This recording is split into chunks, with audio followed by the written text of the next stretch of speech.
souhaite visiter la richesse du patrimoine maritime à Gatois. Ça, vous aurez un peu plus d'air en plus. Ça va, c'est la clim.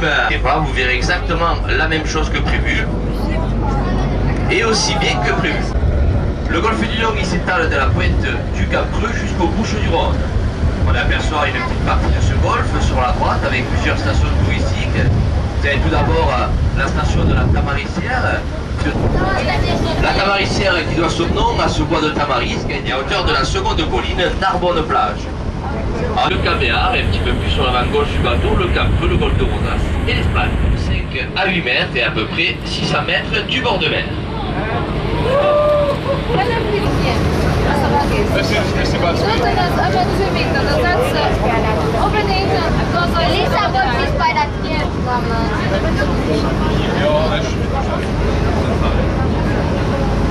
Elle subit depuis quelques années une véritable érosion. Il faut même avant le début de chaque saison remettre du sable sur ces plages.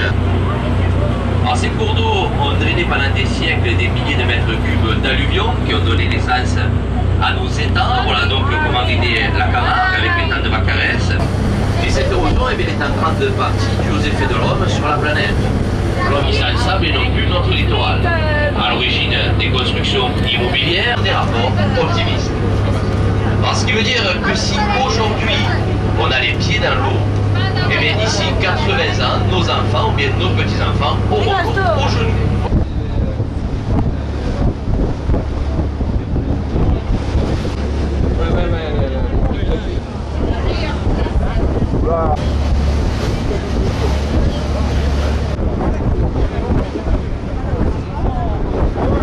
Et juste à sa droite, le Mont Saint-Martin, 55 mètres d'altitude.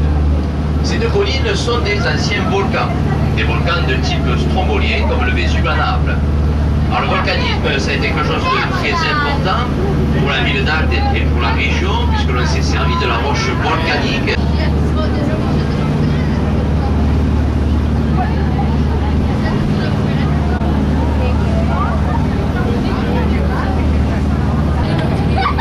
Il a bâti ce fort afin d'empêcher que l'île ne serve de point d'appui aux assaillants qui voulaient conquérir notre littoral.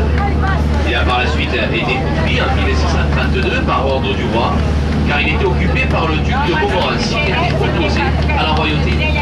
Alors ce fort a été détruit, réaménagé à plusieurs reprises, et la construction que nous avons sous les yeux date du XVIIe siècle. C'est une construction Vauban. Vauban qui était l'architecte du roi, et qui a réaménagé le fort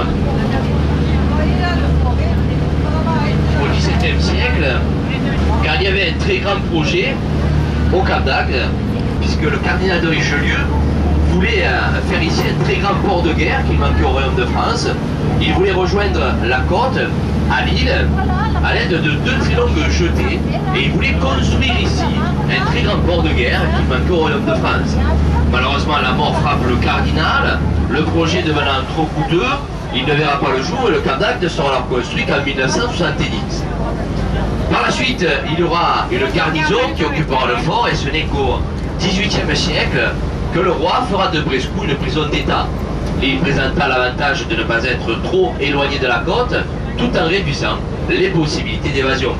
Car il existe entre la côte et l'île un véritable courant.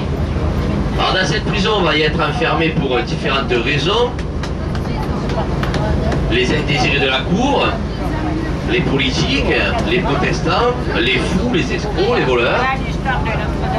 La vie dans le fort va dépendre également de sa condition sociale, puisque certains détenus vont pouvoir circuler librement sur les remparts et ne seront enfermés que le soir, tandis que d'autres seront enfermés 24 heures sur 24 dans les cachots, dans les sous-sols de la tour. Alors le fort abritera des prisonniers jusqu'en 1854 et jusqu'à son automatisation dans les années 70, il sera occupé par des gardiens à la fois militaires et civils. On aperçoit d'ailleurs encore au sommet du fort la maison du gardien dans laquelle il vivait avec sa famille. Aujourd'hui le fort n'est plus habité si ce n'est que par les oiseaux de la mer, les mouettes, les goélands, les cormorans, les fous de bassin, et parfois même une petite espèce de pingouin, le pingouin torda, qui s'arrête de temps en temps sur notre côte. Alors sur le fort, vous voyez également les 2 phares. Le fort est en pleine restauration. Il y a plusieurs années, on pouvait visiter ce fort, mais pour cause d'insécurité, ce n'est plus possible. Donc une association s'est créée, les Amis du Fort Briscoe, qui ont fait un appel aux dons, donc public ou privé, pour pouvoir restaurer le fort. Mais il y a aussi le loto du patrimoine qui s'est greffé à la restauration du fort.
Voici maintenant à la côte volcanique du Cap d'Agde. Alors, le complexe volcanique du Cap d'Agde est une chaîne volcanique qui démarre dans le massif central au Puy-en-Velay jusqu'ici en mer Méditerranée. L'activité volcanique se serait produite entre 1 million d'années à 750 000 ans. C'est ce qui leur a donné cette résistance et cette couleur et qui leur permet aujourd'hui de protéger la pointe du Cap d'Agde contre l'érosion du vent et de la mer. Alors, vous avez de chaque côté de la pointe du Cap d'Agde des rochers qui s'en détachent. Sur la gauche, les rochers de la Rascasse, et sur la droite, les deux énormes rochers sont les rochers des Deux Frères. La Grande Conque, c'est le résultat de l'érosion de cette partie du littoral qui est formée avec du tuf basaltique. Alors, le tuf basaltique, c'est ce que le volcan a rejeté dans les airs. C'est les cendres. Ces cendres sont très fragiles. Le tuf basaltique est très fragile. Voilà pourquoi, pendant des milliers d'années, la mer, le vent, ont gratté cette partie du littoral qui a donné naissance à la Grande Conque, mais également à la plage au sable noir. Si vous regardez la couleur de ce sable, on voit très bien qu'il n'a pas du tout la même couleur que les plages habituelles, puisqu'ici, ce sable, il est d'origine volcanique. C'est d'ailleurs une plage qui est unique en France, unique en métropole, puisque pour retrouver des plages comme celle-ci, vous faudrez partir sur la Réunion, la Martinique par exemple. Alors, vous avez un petit tunnel en plein cœur de la Grande Conque qui vous permet d'accéder à cette plage. À la droite de la Grande Conque, vous avez un autre tic basaltique et après ce sont les falaises du Cap d'Agde sur lesquelles on voit très bien les différentes couches de lave qui ont pu se succéder dans le temps. On voit également que la végétation s'est fixée sur ces falaises, une végétation de sable, de dunes, une végétation que l'on devrait retrouver tout le long du littoral sur nos plages. Alors, les falaises, elles s'étalent jusqu'à la plage du Môle qui débute au niveau de la maison, qui est en construction. Après la plage du Môle, vous avez la plage de la Roquille. La Roquille, c'est la petite roche. Ensuite, vous avez ces bâtiments blancs en forme pyramidale. Ce sont les bâtiments du camp Héliopolis, le camp des naturistes. Ne vous inquiétez pas, je fais demi-tour avant. Et j'ai passé de cette. Et enfin, à 20 km, perdu un petit peu dans la brume, cette colline qui se jette dans la mer, c'est le Mont Saint-Clair avec le port et la ville de Saintes. Alors Saintes est une ville qui est récente, une ville qui a été construite grâce et autour du canal du Midi en 1666. Saintes va fêter sa partie qui est tournée dans toute la ville de Saintes. Allez, on quitte la côte volcanique et on va maintenant se diriger en direction du port du Cap d'Agde.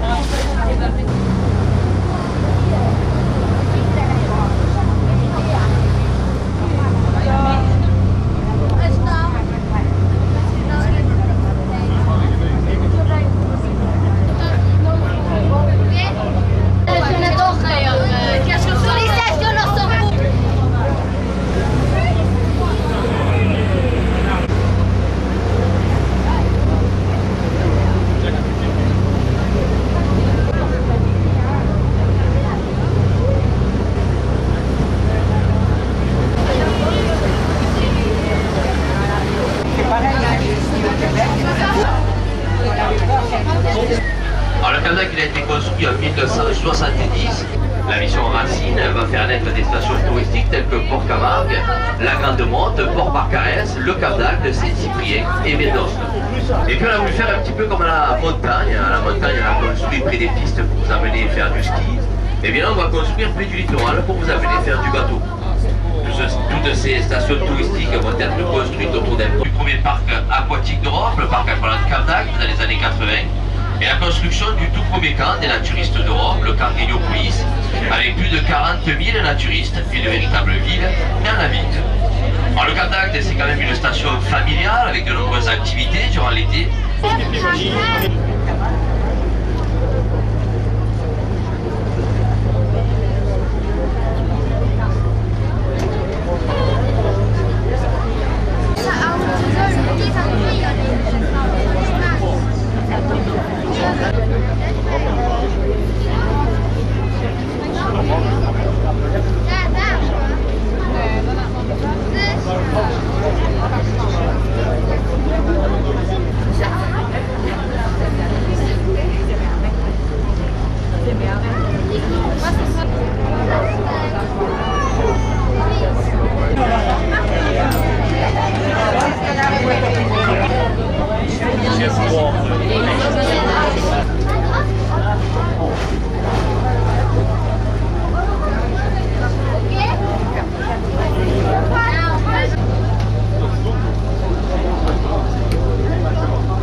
Les pieds dans l'eau, la plupart du temps dans un port ou bien dans un endroit abrité, hein.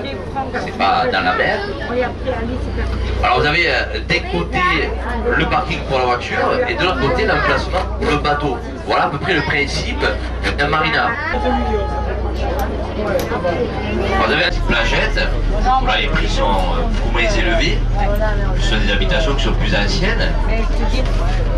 Ensuite l'avant du bateau il va arriver droit à l'île des loisirs, avec son grand parc d'attractions, avec ses boîtes de nuit, avec ses bars dansants, avec autrefois le casino qui a été déplacé maintenant à l'entrée, et le gros épaisseur de boules ou d'huîtres, c'était un moment qui n'a pas été fait un tour en mer.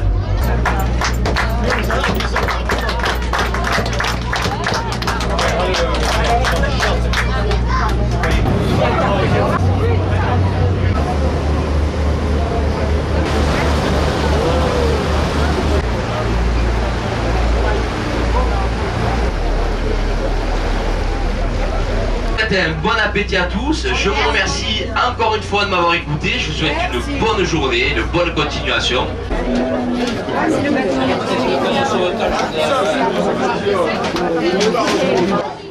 Merci, bon appétit.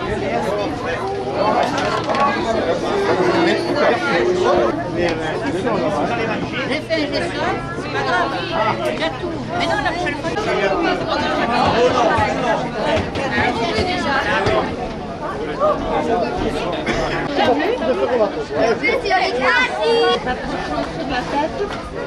C'est sur la tête, je ne peux pas se prendre. Ah bah en même temps que les autres, je suis trop grand.